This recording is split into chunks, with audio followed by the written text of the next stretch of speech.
Hello, everybody. This is the Pocket Passer. I'm your host, Randy White. I hope all of you are having a fantastic day. I know I am. Another great week of football with the conclusion of week 3 in the NFL. And we're going to do this format a little bit differently as opposed to giving you my raw reaction to every game this week. I've decided to kind of compartmentalize what I'm doing so I can be a little more in depth with specific games. And what I'm going to be doing from now on Tuesdays is giving you my 5 key takeaways from this previous week of football. So here we go, week 3, key takeaways. Starting off number 1, the Steelers are going to finish last in the AFC North. There's a lot of bad things to look at with the Steelers. I mean, I love their defense, but it didn't play exceptionally well, really struggled to stop the run, and Jacoby Brissett was productive through the air, passing the football. Amari Cooper had a big night with over 100 yards. And the big thing for me, this is my biggest issue with the Steelers, is they have an excellent running back who is productive on the ground.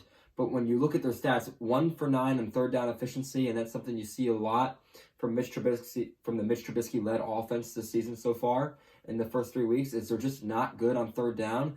And that's a mark of a team that just isn't going to be successful winning games. I'm shocked that they actually managed to score 2 offensive touchdowns in one quarter. When you look at Trubisky's stats, they don't look bad. 20 for 32, 207 yards, no touchdowns, no picks. You go, oh, it's not terrible. It's solid. It's not bad. It's not great. But there's layers to this. Trubisky's just not an aggressive thrower of the football. He doesn't push the ball downfield aggressively. And when you're timid throwing the football downfield and when you're flat out inaccurate at times throwing the ball up the sideline on the perimeter more than 20 yards down the field, it puts a lot of constraints in your offenses. Defenses can load the box, tee off on the run game, which hurts Najee Harris's production. He had 15 carries for 56 yards. That's just 3.7 yards a carry and a touchdown. Very subpar production game from Najee Harris because the Steelers' offensive line struggles to run block and because defenses know that they can leave wide receivers on an island despite their talent because they have talented receivers. I love their receiving core. Deontay Johnson, Chase Claypool, and George Pickens is a very talented receiving core, but they don't get the use because they just are allowed to be left one-on-one with a quarterback that's at times appears to be afraid and timid to push the ball down the field. He throws the ball underneath when it's given to him over the top, when defenses take away the underneath, and he still forces it or he tries to buy time, and he just doesn't make enough plays to win football games, does not make enough risky or gutsy decisions in big moments, especially on third down. Like I said, 1 for 9 on third down. He just doesn't do what he needs to do to win football games. And this offense is very, very limited because of it. My second takeaway. Trevor Lawrence has arrived, ladies and gentlemen, and I was wrong about the Jacksonville Jaguars, as so many people were. Trevor Lawrence has been very impressive so far this season. Looking at his stats so far this season, he kind of struggled in week 1, 1 touchdown, 1 pick, just a 57% completion percentage, 24 out of 42.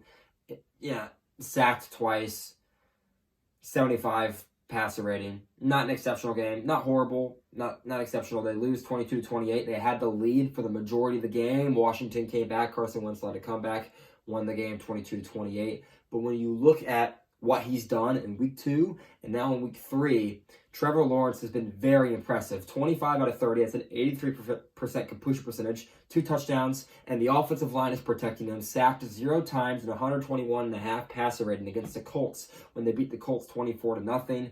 And then just this last week against the Chargers, 38-10 against a good Chargers football team. They're supposed to be an exceptional Chargers football team. They just outplayed the Chiefs a week ago, in my opinion. They lost due to, I guess, some disastrous plays on their part in the second half, but they had control of the game.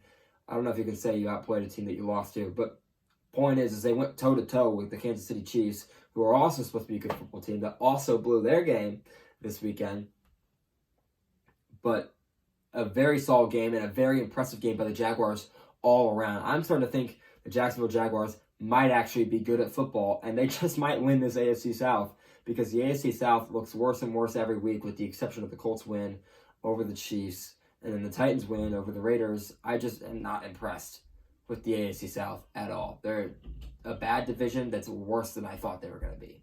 And in his win over the Chargers, Trevor Lawrence went 71 basically 72% completion percentage, 3 touchdowns, no picks. Again, not sacked at all. This offensive line has done a very good job keeping Trevor Lawrence upright and protecting him. He's completing a high rate of his passes this season. He's completing 69% of his passes so far through the first 3 games. And that's with the outlier of the 57% completion percentage in week 1. So if he keeps doing what he's doing, the Jaguars are going to win potentially a lot of football games and win their division when a lot of people thought they were going to be last in the division again, or if not last, 3rd place. I am impressed with the Jaguars. Doug Peterson has done a great job developing Trevor Lawrence in the short time they've been together, and this offense is popping early in the season. It's a great sign if you're a Jaguars fan that you might, after just being a couple years ago, 4 or 5 years ago, being in the AFC Championship, they might be getting close to that level again. Defenses look good the last 2 weeks. Defenses looked very good the last 2 weeks, and they looked good for the majority of the Washington game too, until everything kind of crumbled in the 4th quarter. I am very impressed with Trevor Lawrence and the Jacksonville Jaguars. 3rd takeaway, MVP Lamar Jackson is back and just maybe better than ever. He finally has wide receivers that can not only win one-on-one coverage, but catch the ball too. Last year they had one wide receiver, one true wideout, that could win one-on-one coverage. He didn't catch the ball, though. He dropped the ball a lot. He plays for the Cardinals now. Rashad Bateman has arrived. This Ravens offense looks potent, looks absolutely deadly. Lamar Jackson has been nothing short of exceptional. Just turn on the tape and watch him go. Against the Dolphins, the first quarterback ever to have a 75-yard rushing touchdown and a 75-yard passing touchdown in the same game. He played very well once again this week, putting up big numbers. His worst game was against the Jets, and he played well in that game too, where he put up 24 points. I'm very, very impressed with the Ravens. Their defense looked better this week, although it was against the Patriots, and the Patriots offense is nothing to write home about. I think the Ravens do need to clean up some issues on defense. They've kind of been dodgy, especially giving up 42 points against the Dolphins, including 28 in the 4th quarter, and an absolute just unraveling there. So if the Ravens can get some things fixed in their defense, Lamar Jackson and the Baltimore Ravens are going to be poised to win the AFC North. They right now look like the best team in the AFC North, as the rest of the AFC North has all kinds of question marks around them. The Browns have looked solid. They blew a lead to the Jets, and I still have questions about their quarterback situation. They just can't win too many games with their current quarterback situation when they start playing better teams. I just can't see it happening. They're going to have to hope that they can stay afloat until Deshaun Watson gets back, and then they're going to have to hope that Deshaun Watson doesn't play like he did in the preseason, and he actually shows some productivity like he did with the Houston Texans. If that happens, the Browns could also very well make the playoffs. But right now, the Ravens proving to be the dominant force in the AFC North. They're tied with the Browns at 2-1. I think they're by far the best team in the AFC North right now until the Browns can get their pass protection, their blocking schemes in general, and their play calling cleaned up. Everything has looked messy. Joe Burrow has looked fine since week 1. He was terrible in week 1, but since then he's looked fine. They need to clean up their pass protection. They played a not very good Jets team that was sloppy, that committed penalties, that gave the Bengals more yardage. I need to see them beat a good defense before I can feel confident in them.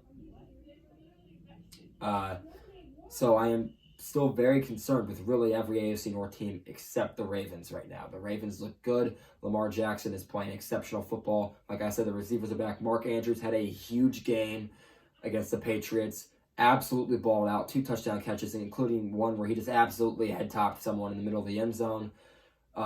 He's been exceptional, just like he was last year. I've been saying it now since last season. Mark Andrews might be the best tight end in football. Do not sleep on him at all. He is top 2, and he just might not be 2. So now moving on to my 4th takeaway. I was wrong about the Saints, and Tampa Jameis is back without Sean Payton. I hoped Jameis Winston had turned the corner, and we were going to see a new light in his career, kind of see him grow in a way we haven't seen him grow, the way he was productive last year. But he has come around and shown that he is still as inconsistent as ever. He played poorly against the Saints. They couldn't get it done this week. I'm really, really concerned with the Saints offense. Now Jarvis Landry and Michael Thomas are injured again. I just don't know what to think with the Saints offense. Alvin Kamara has struggled, not playing exceptionally well. Their defense looks good, but their defense can't make up for all the flaws they have offensively right now. The Saints appear to be unraveling before our very eyes after I thought they were going to be good because they looked good last year and nearly made the playoffs despite the fact that they did not have a competent quarterback for 9 weeks last year, or maybe even 9.5 weeks last year. They did not have a competent quarterback. Jameis Winston went down with the injury. They were 5-2 with him at the helm, and obviously they fell apart once they had Trevor Siemian and Taysom Hill throwing passes for him. So that's understandable. I expected them to be right back where they picked off with Jameis, pick back up where they left off with Jameis last year, but that has not happened. After week 1, the Saints have looked very, very troubled. I am concerned with them. I think I just might have been wrong about them. Tampa Bay is a better team in that division, and I think right now, despite their own offensive struggles, they probably have a better defense. They have a savvier quarterback who makes less mistakes. Obviously, in the GOAT, they're going to get Mike Evans and Chris Godwin back. Their offense is going to improve.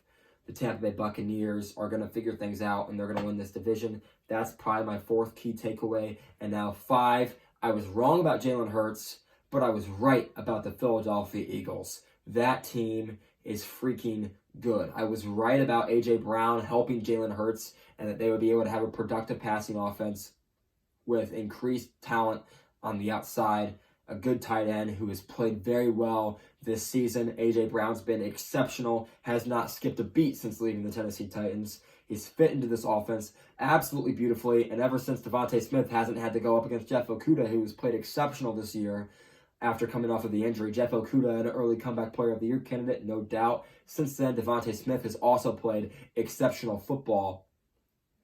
I'm very, very impressed with not only this Philadelphia Eagles defense that completely stifled the Minnesota Vikings offense with Kirk Cousins and Justin Jefferson, who was completely shut down by Big Play Slay, showing that he still makes big plays. Darius Slay, at the ripe age of 31, still an exceptional corner, completely locked up Justin Jefferson. I was very, very impressed with that. Justin Jefferson now in back-to-back weeks has been pretty much locked up, first against Darius Slay and then against Jeff Okudah, who, like I said, is playing exceptional football. The Philadelphia Eagles are just playing all around spectacular complementary football. They love the RPO offense that they are running, where they can hand the ball off to Miles Sanders up the gut or outside. They can pull it with Jalen Hurts, and he can either then have the option to throw the ball into the flat to Dallas Goedert, running that little flat route if that outside linebacker so chooses to play the Jalen Hurts, and if the outside linebacker is forced, or whoever that overhang player is who's forced to make a decision between Goedert and Hurts, if he goes with Goedert, Hurts just takes it up the gut, or not up the gut, but up the seam, and he gets a couple yards, and he fights for yards, and he scores touchdowns that way. The Eagles have just a plethora of ways that can kill you. If you want to stop their RPO game, they're going to go downfield to Devontae Smith and A.J. Brown, and if you want to stop them, then you're going to have to have a lighter box, and they're going to just absolutely kill you with their zone run spread offense schemes with the RPOs and the stretch runs and the read options. There's so much this Eagles offense can do. The only thing that can stop them is injury right now. I am beyond impressed with the Philadelphia Eagles. They're going to run away with the NFC East.